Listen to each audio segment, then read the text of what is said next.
Yay! I got the first one. This is so funny. Okay, so now I need to find how do I get Ethan? Okay, so okay, so he joined. So now I have to do the camera thing, right? Okay.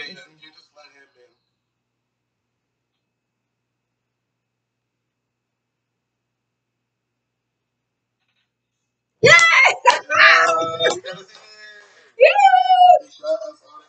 I'm trying to get I'm trying to get this going on. You know what the funniest thing? I'll tell you something. So last night I was trying because I've never interviewed like high school students like this before. I've done, the college and professional, whatever. And well, no, I don't think I've ever interviewed anybody from college. So I was trying to do the young thing last night.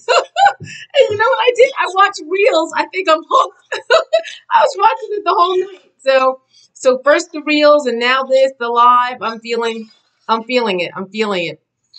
Hey, so guys, huh?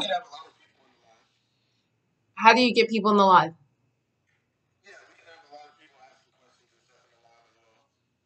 Okay. Wow, this is just so cool. So anyway, I wanted to first of all say thank you to anybody who joins or listens or whatever. This is my first time, like I said, doing Instagram live. I'm feeling young right now, and I'm feeling good, doing something new. Um, Today, what we wanted to really talk about is athleticism and just getting ready. Getting ready.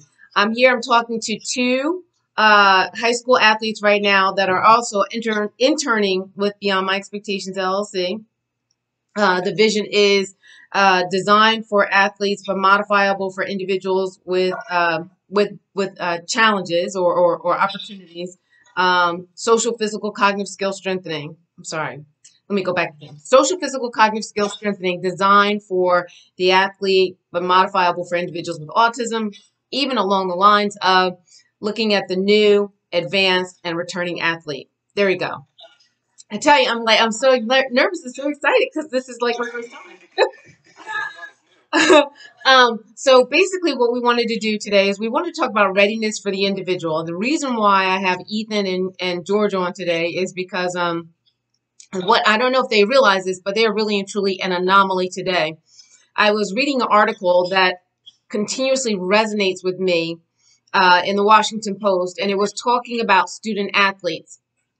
And I don't know if you know this, but today, right here, right now, today, approximately 70% of athletes leave organized sports that could be, high school sports, that could be AAU, whatever it may be, by age 13. And the reason why they leave is because they just feel like, look, you know what? If I can't get a college scholarship, if I can't be one of the star players on the team, it's not even worth me trying. And so they're missing out on a lot of the things that many of us older folks or whatever folks experience when we're younger. I mean, just the camaraderie, the fellowship, the fun of being on a team, and also the self growth and self improvement.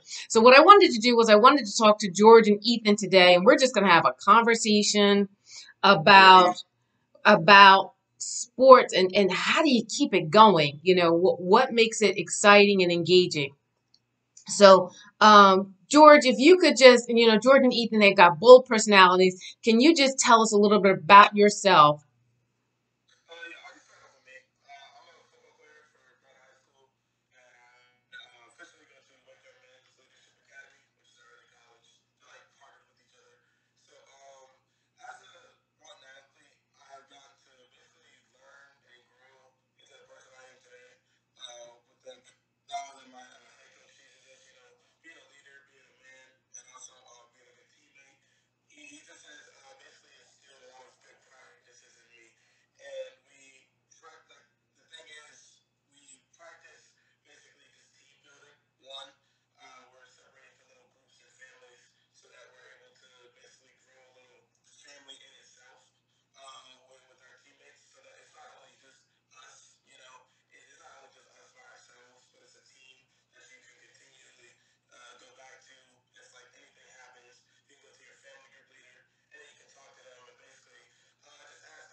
Wait, you not talking? Wait, you not talking? Wait, hold up. You're not talking. Ethan, can you imagine George not talking to anybody? Yeah, it's a very rare occasion. Yeah, he's known for being very talkative, especially in school. This man does not know how to be quiet sometimes. But I heard from his work that sometimes it's a very secluded environment. You know, people are just doing their own thing at their own stations. Wow. And is that the type of environment you work in, Ethan? Do you work in a secluded environment as well? No, sometimes so. My name's Ethan Bradley Fu. I'm also a senior within the Adventure Academy of College with George. And I started on the martial arts. I completed Taekwondo. And Taekwondo, for the majority, is a much more individualized, focused sport because you're training on not on your own, but you're training individually. Like when you cast certain belts, you're doing it on your own, except for the spine portion, and you fight with people. But you do forms on your own, which are a set of patterns that you do. It can be blocks, punches, kicks, stuff like that. You do forms on your own as well as board breaking. You're not going to have anyone helping you break the board. You kind of have the willpower power to do that on your own. So, although it's like an individual sport, Taekwondo, you also have like team building things. But for this example, like if I ever work in like a secluded part sometimes, if I'm not sparring with the rest of the group, I'll be training myself on the bags, like the punching bags. I'll be doing my own combos and stuff like that. So there are some aspects of Taekwondo, in my case, that I have to practice individually rather than with other people. Well, just focusing on. Oh, I'm sorry. Just what really quickly. Just focusing on the individual part. What excites you guys? Just tell me a little bit about that.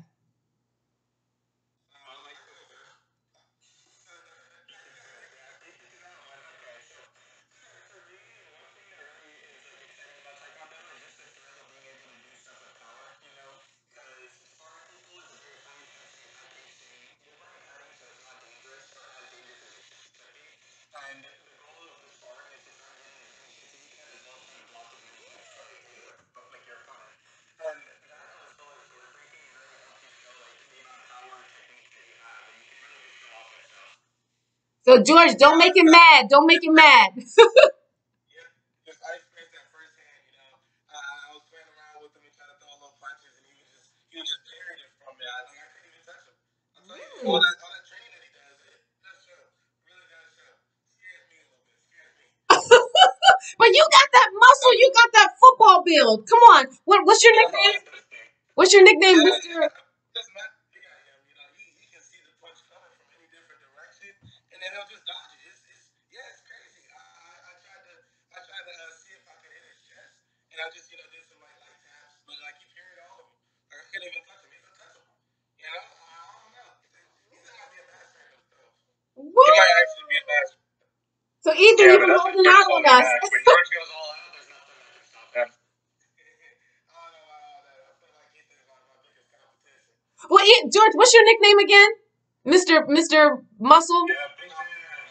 Yeah. Big man campus. Yeah. Big man. But yeah. Tell us a little bit about you and what. Nice. I just walk around with a big stature. I like to always challenge everybody. To try to see like I challenge Ethan. And lost and respectfully lost that challenge. But yeah, what excites me in football is just the physical aspect. I'm a very aggressive person, so I like to be able to express my aggressiveness in a safe way. Once you enter the field, then it's like a free game. You're supposed to be aggressive out there. So I like to basically just show how aggressive I am, and also just the team aspect. I really do like the team aspect of football. It makes it so that even if you do like feel alone in school, you can look forward to going to football and feeling like you're part of a team, part of a family. Because that's how I was talking about family groups.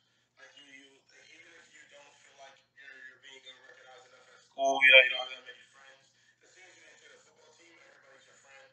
Everybody's trying to help you get better. Because as a whole, you want to be a great team. You're as strong as your weakest link. Is what our coach taught us. And if you're all strong, then you're a very strong team. So they're always trying to help you get better. They're always looking for your best interest, which is why I like to play football personally.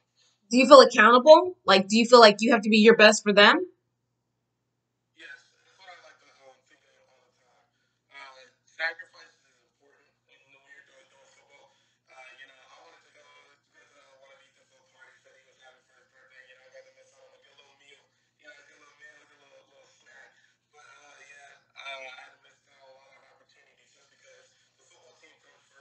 ultimately, because as a group, we're just trying to get better. Our goal is to win games, and currently, our record does not show, but we do want to like win games. We want to get better as a team, and sacrifices do have to be made so that I'm not able to do like some social events. But that's why as a team, that's why it's not you're not only doing that, you're experiencing that with your friends as well, because everybody is making sacrifices instead of just you.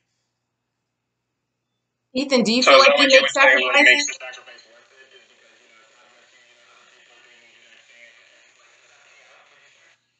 yeah, I would say so because when when you know that everybody is doing their all doing 100% every single day, then you're thinking in your head, well, at least my sacrifice didn't go to waste. Like for example, even though we have lost a couple of games and I didn't get to go to your little dinner thing, I don't think It was a big of it. dinner, not a little dinner.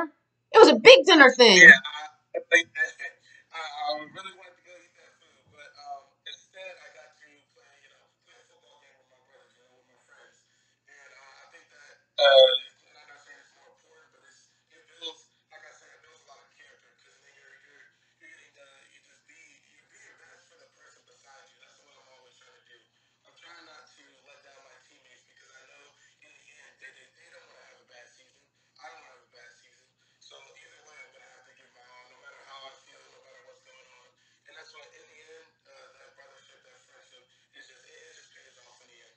But I didn't want to ask you some questions either, because I mean, see, you don't really have to sacrifice anything, I mean, not yet at least, because you're on your medical leave, if you will, on the recovery schedule. How's How your does it recovery? How's the to recovery talk coming about that? along? There actually was like a sacrifice that I had to do at one point because I used to compete in tournaments and tournament competitions. They were always local because the Taekwondo organization I'm a part of is national, so they're a team from all around the U.S. So they're people Tennessee, mid to but sometimes we had to travel to like the farthest place I traveled for a tournament and a testing competition was out in Ohio back in like 2017, 2016. I went traveled out to Ohio. I was probably like 14. Yeah, when I was like 13 to 15, that was probably my peak time that I competed the most in tournaments and stuff like that. Bringing home the gold, don't get me wrong, it was fun and all, but having to travel, it can get tiresome. Sometimes, not always wanting to go. You gotta be able to find the motivation, but also being able to beat people at competitions is also very nice. So What was your what is the motivation? motivation? You said you got to find the motivation. Like, It's tell me chasing some those things you medals. found. It feels really good to be able to go compete somewhere and do really well and then seeing it pay off with a medal. And a cool thing about the taekwondo that we do is at tournaments, even if you don't place, the gold, silver, bronze, the top three like you normally see, they also give out participation medals so that you can walk home with something. You're not just like empty-handed. You got something. Please walk home with yeah. That's all. At least get that participation medal. Where's your participation in football? Well, we have it's not like a participation medal. It's more of a seeing your growth throughout the year. So my motivation is kind of different since we don't have medals, and since we haven't been winning a lot of games, you would think that I would get down on myself, but instead I use that as a motivation to get better. Because I know one that I don't want to keep losing games. So if we're not losing games now, that means like there's something I could do to continuously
But Pancake. my goal is to just keep practicing the same move so that when I do it in the game, I know exactly how to react in different scenarios, and I have different options. So I just keep practicing the same thing.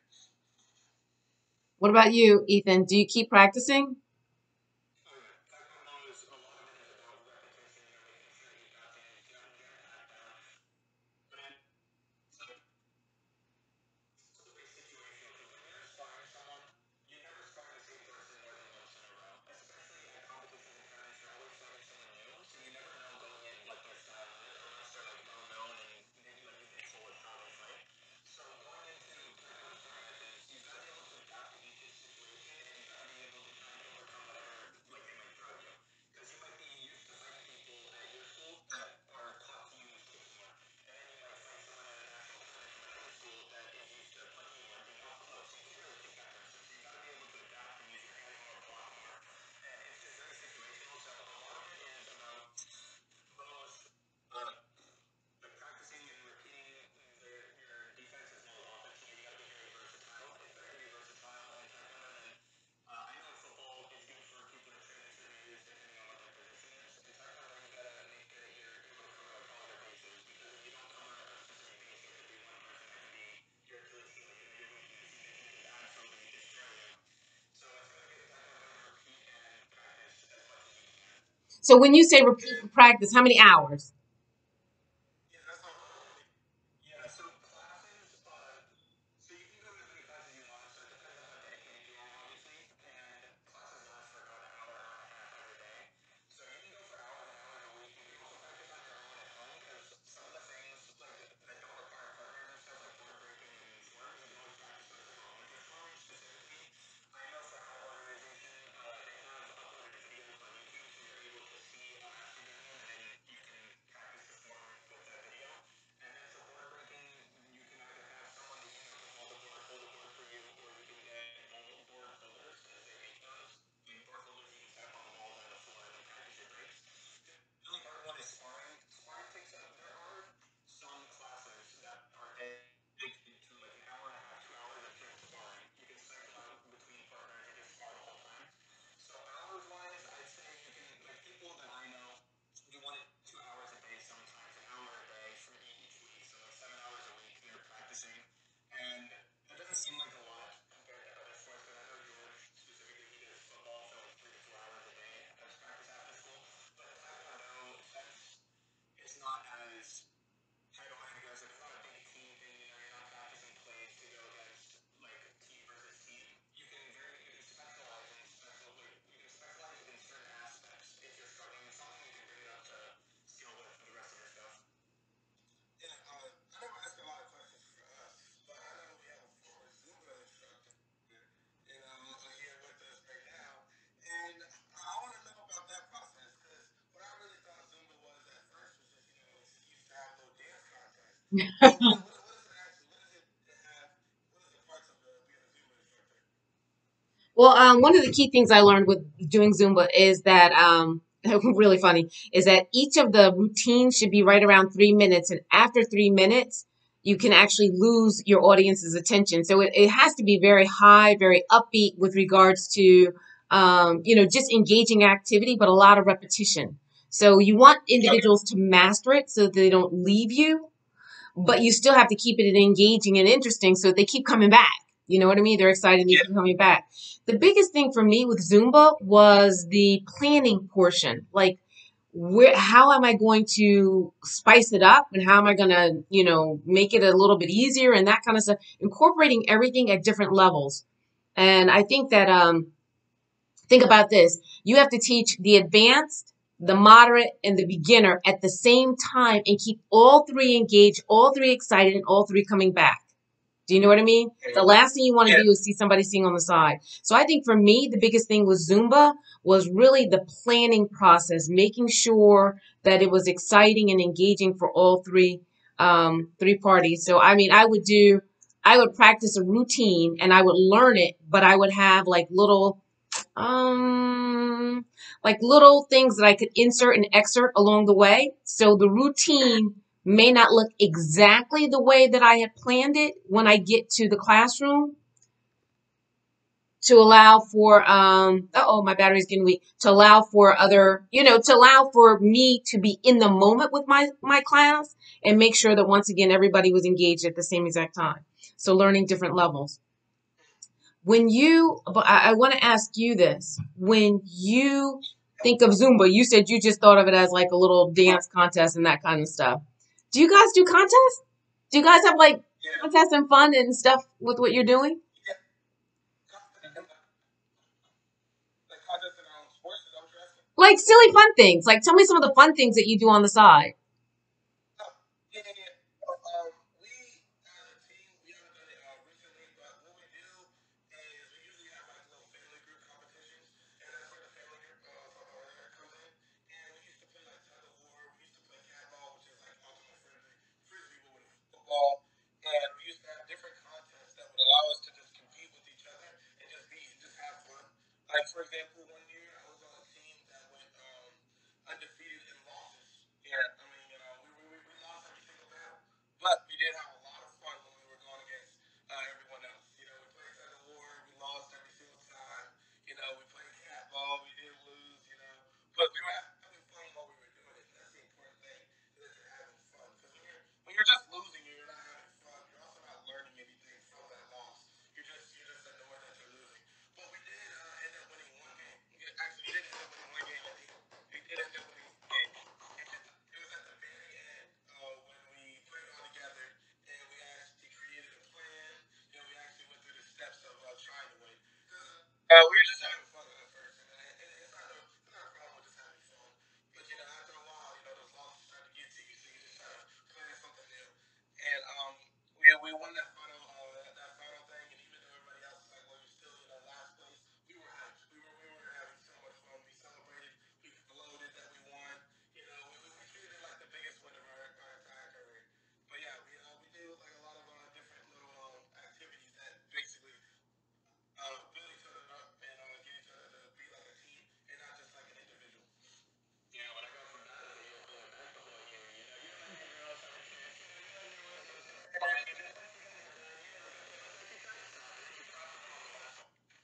exactly what it is. You have to let them, think that they're good. That's what builds the fun. You get Strategy. all the questions from the test. You have to know all the answers to get them wrong. So we knew how to win. We just decided that we were going to do the opposite and give everybody a chance. But as soon as we were serious, we started. We picked it up. We picked it up. Yeah, you built them up the whole year and then tore them down at the very end. Like Taekwondo, right? Like Taekwondo, you build them up, you make them think that they got it, and then you just you build in you put in the Ethan move. Start carrying people out of nowhere.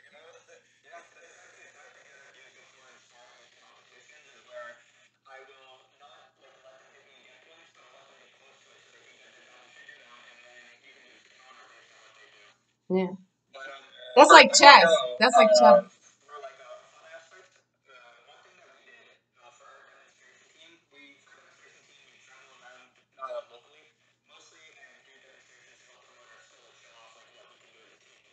The demonstration team is usually the best of the best at our school. Like those people are usually like known in our school as the higher tier people. People that are practicing, putting in the effort, and can show off and show that what they do is like masterful. And one demonstration that we did that I'll always remember, which it will probably be my favorite one for a long time, if like not forever, was our first national demonstration team competition where we went against, it was 8 teams or 10 teams in total, and it was basically a themed competition. So this is Taekwondo is not always serious. There can be fun aspects, and this is a great example of it because since it was themed, the theme I forgot what year it was, but it was movies basically, movie series. That was the theme. So for example, I led a forum and dressed up as Darth Vader, and I had a bunch of stormtroopers behind me doing it with me. We did a whole group choreograph thing, and it's just May fun the things force like be that. with We dressed you. up as costume forms and stuff.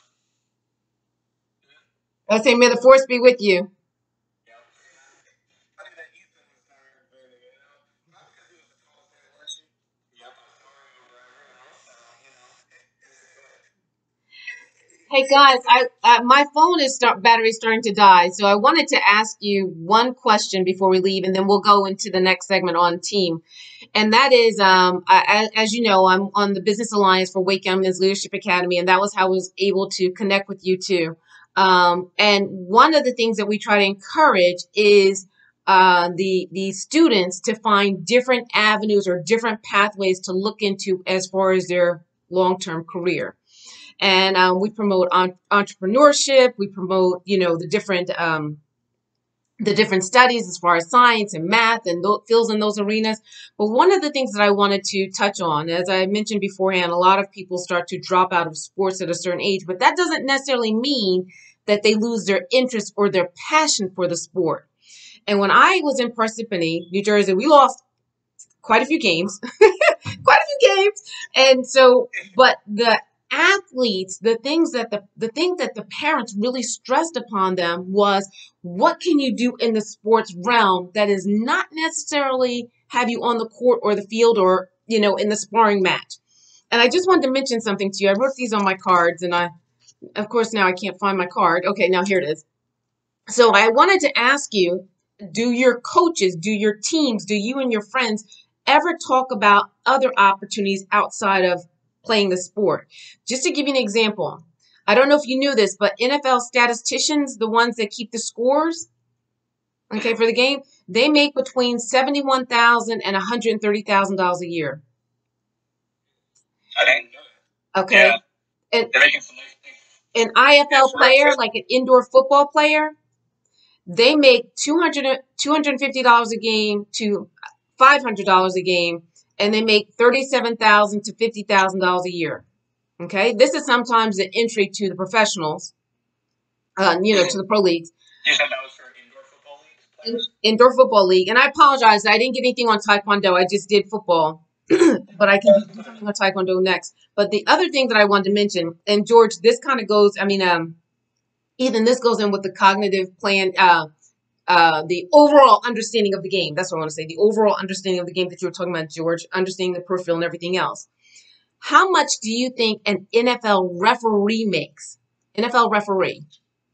I know they make a good amount because they make big decisions in games and they regulate exactly. They try to keep the players safe. So I would say around 100,000. What would you say, George? Ethan. I was gonna say, yeah. I feel like the way Jordan described it, I was gonna say about 6 figures. Yeah, like 100,000 would be my guess. I think that's blowing it over like you did, but I think that's what I would guess. So remember, the NFL statistician, the one that keeps the books, they make $71,000 to $130,000, right, per year. Okay. NFL referee makes $205,000 a year. Yes, I knew it was something hard. They have to literally know the rule book by their mind, and they have to regulate exactly how players, like if they hit each other in a certain way, they're trying to keep them safe at the end of the day. Okay, and They make game changing decisions all the time. I want For to. example, they made a decision as well. My phone's going to cut off, but I want to say this one thing really quickly. I just read an article about someone starting a team, and I can't find it right now. I'll try to share it with you later. But they were starting a sports team, and the cost to start the sports team, IFL team, was $150,000, and they were trying to find people to partner with them. So imagine if you have 5 people starting a IFL team, that's $30,000 investment. Of course, you have to raise the money for the players' salaries and that kind of stuff. But a $30,000 investment, if you're working with 4 other people, and you could potentially own an indoor football league.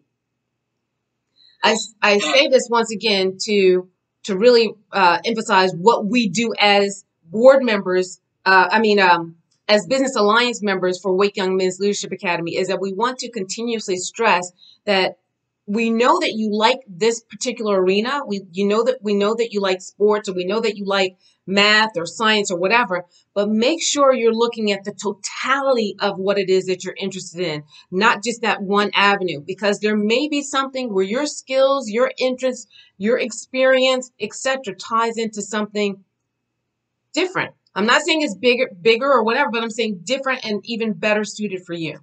So once again, the reason why I wanted to have this conversation is because so many young adults are leaving the sport, and so many young adults are taking the sport very, very seriously, and we're seeing some of the ramifications of that with regards to um, mental health and etc.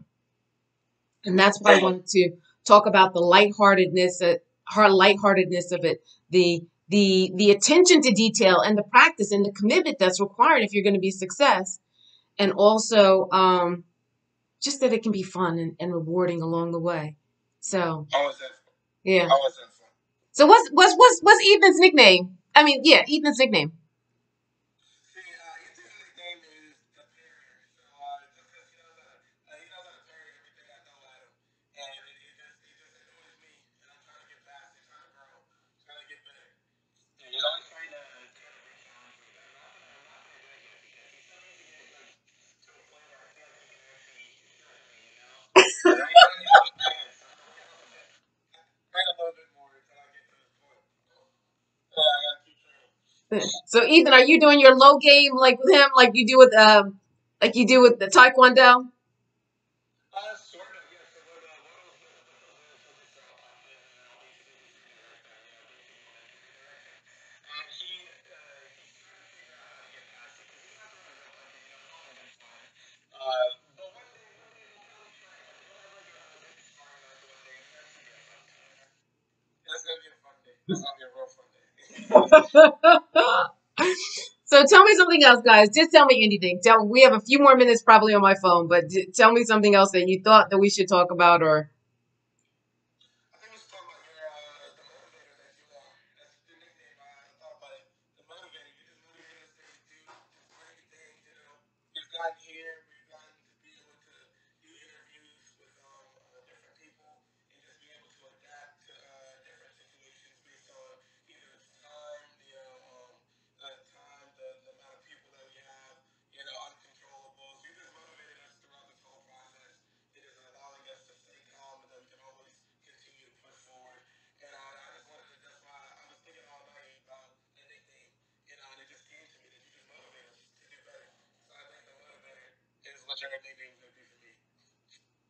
what do you think, Ethan? Is that okay? I'd have to agree too because you've been able to do this internship. You've been able to push me and do things that I didn't feel like I'd be able to do at first. I've been practicing interviewing skills. Just meeting with the different athletes and coaches that we've been talking to. It's just been a great experience, and you've been along there. You've been there along the whole way, pushing me towards to do the best that we can do. I love it. Thank God. Don't make me cry. Which, which Thank you. Thank you. That means a lot. That means a lot. You guys are powerful and you are an inspiration, and even when you don't know it, you're motivating me. So I am amazed by the things that I see you do. I mean, Ethan, the research, the details, the cross-referencing, the checking, like Ms. Jones, do you mean this?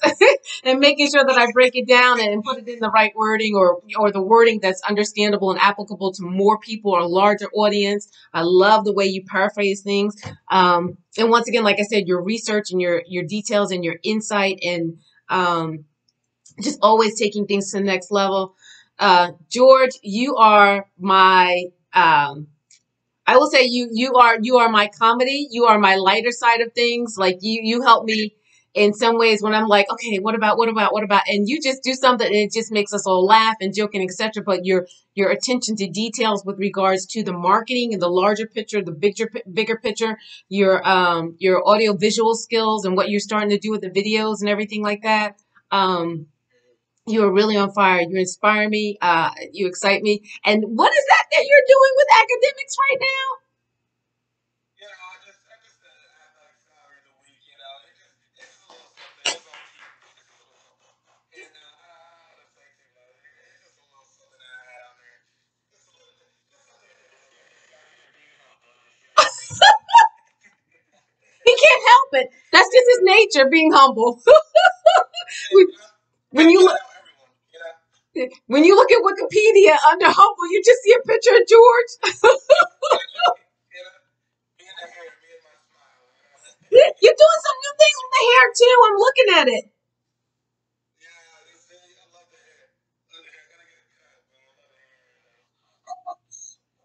Cool. What about you, Ethan? You been a motion? Hmm? What you gotta say? You quiet over there. I'm all quiet. I'm just over here being all like, man, you're trying to grumble, Mr. Academic Scholar of the Week from Brian, it's just a little something, I just got that. Just a little 1%, 1% of my power, 1%. We don't like to use it all at one time. Can't show all my Now you see why I said I can't believe that he doesn't talk at work.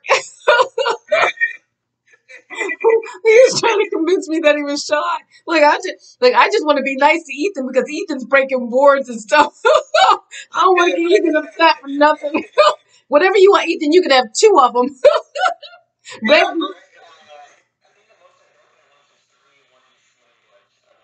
Oh my gosh. So do you line them up? Do you like it to pick out the wood or does somebody else pick out the wood?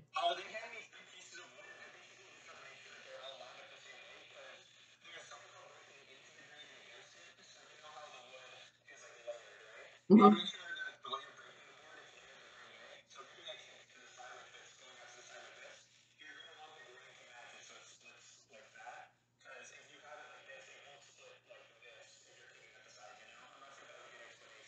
Perfect.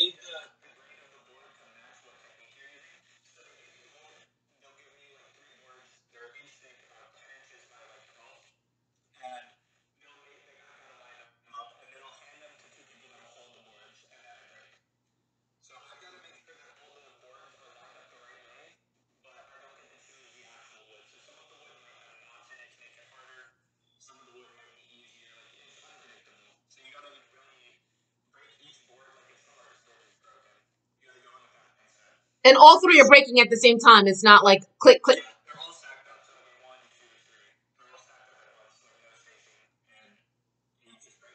Is that how you got injured?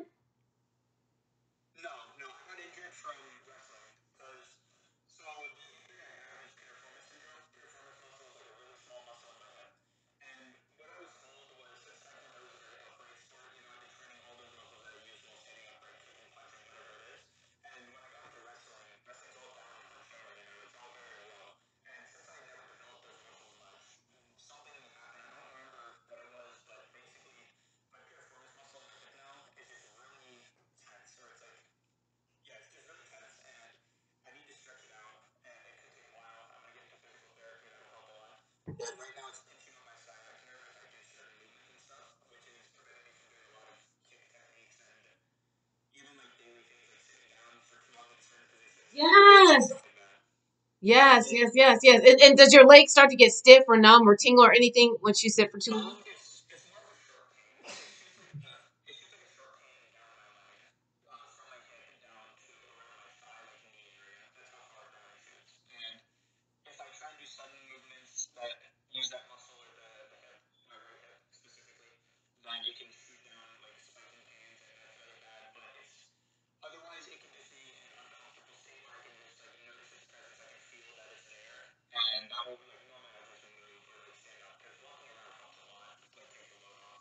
Big time, big time. Yeah, because I had that sciatica too, and it like my leg kind of goes like numb like for a little while if I sit for too long. So I have to get up and all this other kind of stuff. So I make excuses to get up to make sure that I'm not in that kind of pain. And you said, so what are you doing to rehab it?